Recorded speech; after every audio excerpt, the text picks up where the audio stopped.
Hey, what's up YouTube? Just gonna bring another video today. Haven't been uploading much, just been busy doing some home renovations in the house and barely got back from a cruise yesterday to the Bahamas, so have been kind of busy, but just thought I would go out today. I have the day off. I'm gonna just take the bike out, do a little vlog video of some trail riding and talk about just random things, I guess. Maybe the new Altis bike and talk about that. See some pretty fall colors. See the trees changing up in the mountains. Bring you guys along with me.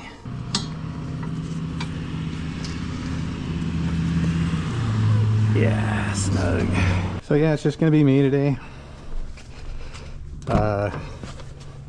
Like I said, it's Wednesday today, so not sure when I'll upload this video, but midday, I have the day off, and I thought, why not go for a ride? All right, so we're here, we're at the trailhead. It's a nice day. Right down here, you can't really see too many leaves changing, but as we get closer to the top, I'm sure we'll start to see some nice fall leaf foliage.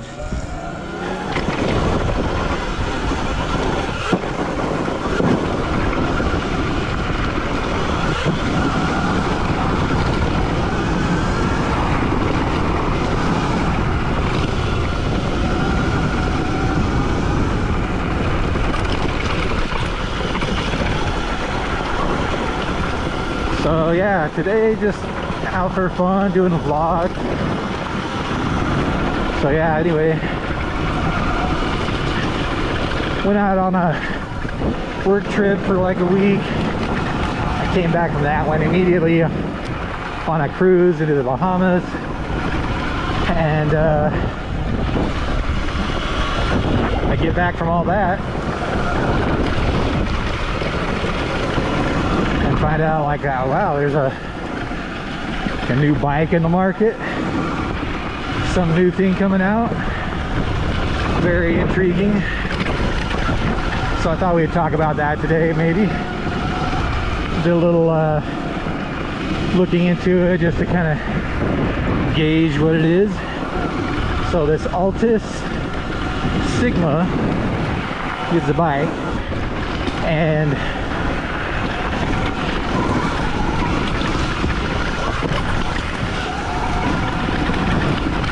it starts at $5,500, well, $5,499, but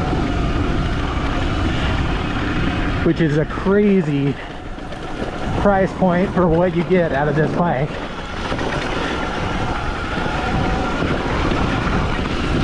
So we're talking about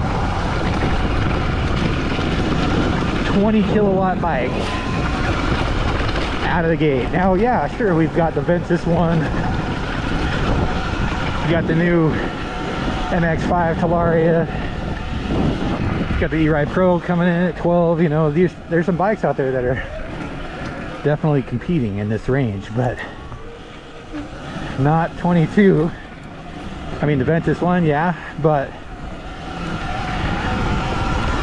let's talk about some other things that make this a little bit more interesting than that. And even then, I've not heard tons about the Ventus one after they talked about it.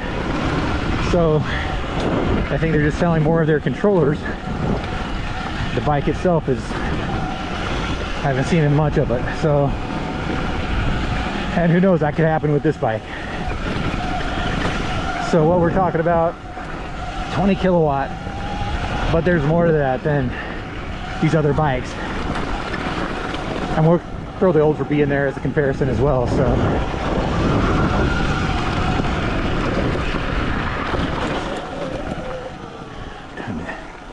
get ready for this trail.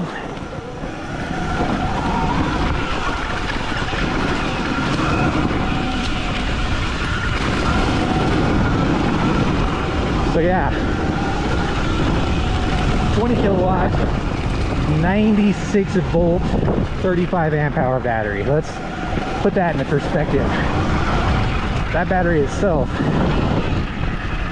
has got to be like over $3 grand. So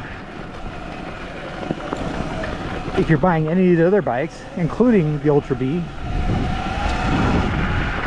I mean, to buy a battery, okay, before I start diving into that a little bit, this comes with a motor that is capable of 96 volts as well. 96 volt, 20 kilowatt motor. So the motor is capable of running this power. It's it's the same type of motor that they use in Teslas. So more of an automotive style motor with completely capable. So now you have a motor and a battery that can push that motor at 96 volts, 35 amp hours. They're claiming 50 miles of range. I mean, obviously that's always subjective. Always subjective on that, but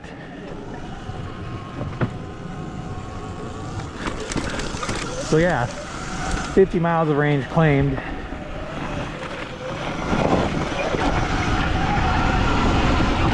And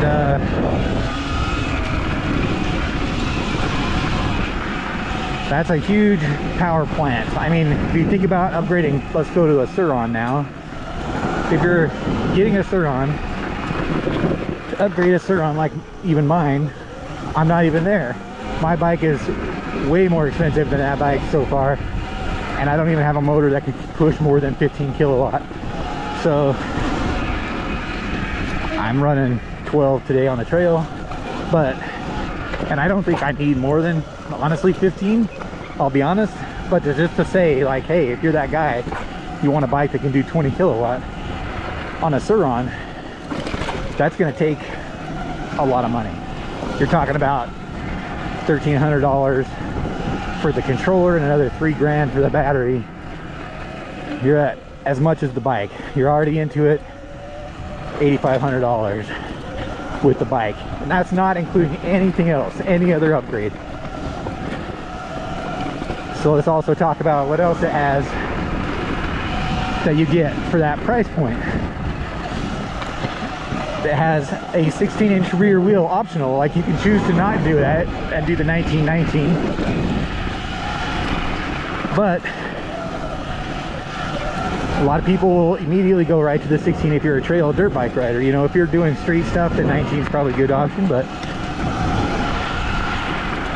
a lot of people get a Sur-Ron like me and do wheels. Like, I've done a 16-inch and now I have a 1821 also.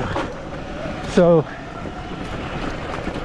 let's just say on a Sur-Ron you decide, or a Talaria, you decide to upgrade to a 16-inch rear, just that, and not upgrade your front wheel. That's still a $500 upgrade on top of already what you've spent. This bike comes with that. So one more point there on the Sigma. Ooh.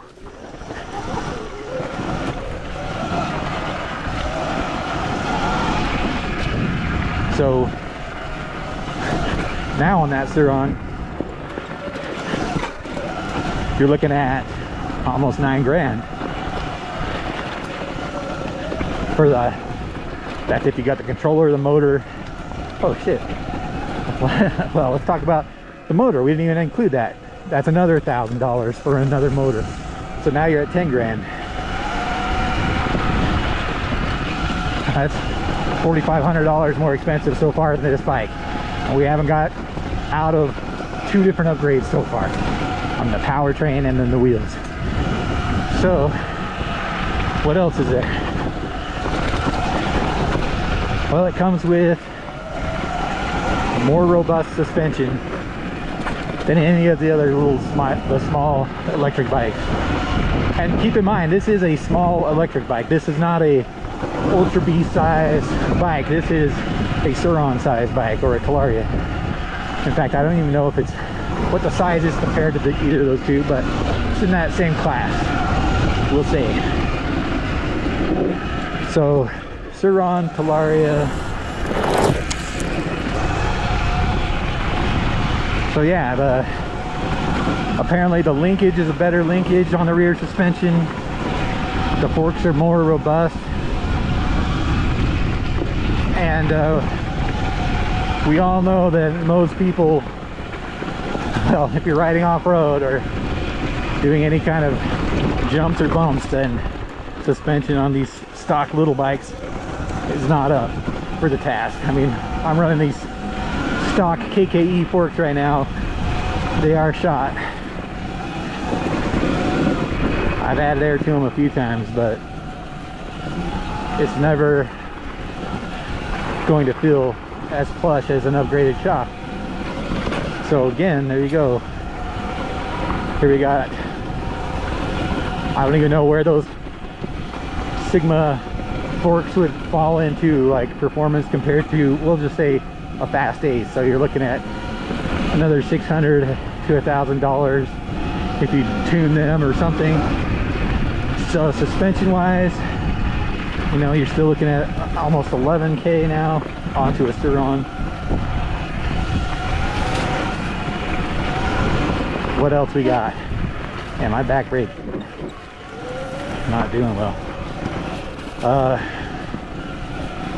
So those are the kind of like the core components, I would say. Suspension, power, wheels. It comes with, these are nice to haves and not necessarily musts, but the nice to haves, it comes with a full moto seat.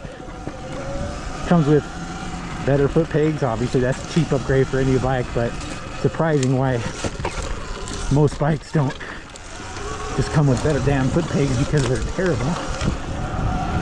And a nice display, not that those matter. Power modes, I think 5 power modes that you can adjust. Let's look at the drawbacks so far. The weight, I guess, could be a bonus to some and a drawback to others. It's not maybe as applicable at 185 pounds. So you got to contend with that. And I guess a potential drawback for me would be build quality. So when I say this based on a Sur-Ron, I think that Sur-Rons have a build quality that kind of stands out from all these other bikes. I mean, Talaria also, I think those guys came from the Sur-Ron company. Oh shit, hold on. I got flat. Tire's a little low, but it's all right. We'll just kind of ease up there. So yeah, full seat, foot pegs, the heavy weight, that's a disadvantage. The other disadvantage, oh yeah, I was talking about, is maybe potentially the durability of it. So any of these new bikes that come out, you know, it's always a question of where does this stand in durability. And I've watched some videos already on some YouTubers that have the early model prototype, I would say, and just listening to it, I listen for like rattling or sounds that possibly could tell you that it might not be the most durable bike. And on both those different videos, I think I heard it kind of rattling around. So there's something to be said about a solid bike that just doesn't make a lot of rattling noise or suspicious sounds when you're hitting off-road pretty hard. So something to look out for. But yeah, other than that, I think the bike, for the price point, if you know, personally, if it was me, I would probably wait until it comes out, get some people that ride it for a bit and see what they think about the reliability and how it feels. I mean, there's still things that you probably want to do to it, like it still comes with CST cheap tires. You're gonna need better tires. I'm curious to know how it would run an 1821 setup, personally, but you know, the 1619 is a great option. Most people want that on these little bikes, so I don't think there's a lot to do with it. You still, suspension is a question still, you know, how long does that suspension last? How good is it really? These early tests don't really tell you a lot, so over time those things could still be something that you have to upgrade.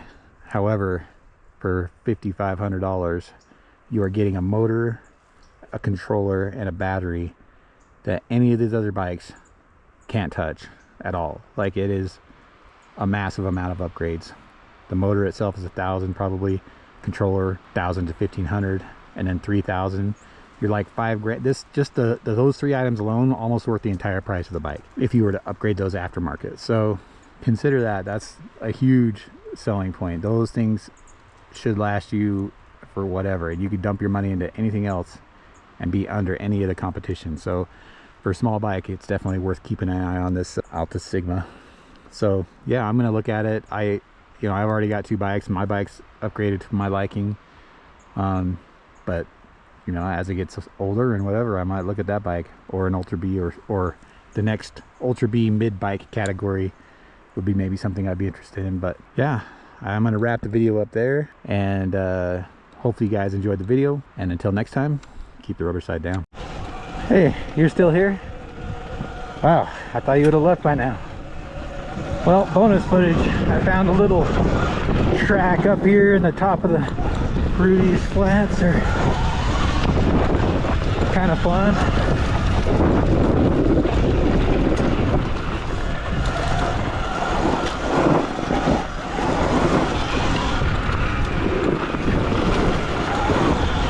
Kind of a fun little track.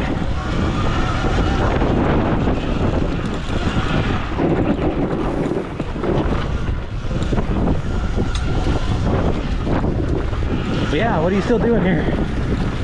Go on. You can go home now. Scroll to the next video. Nothing to see here.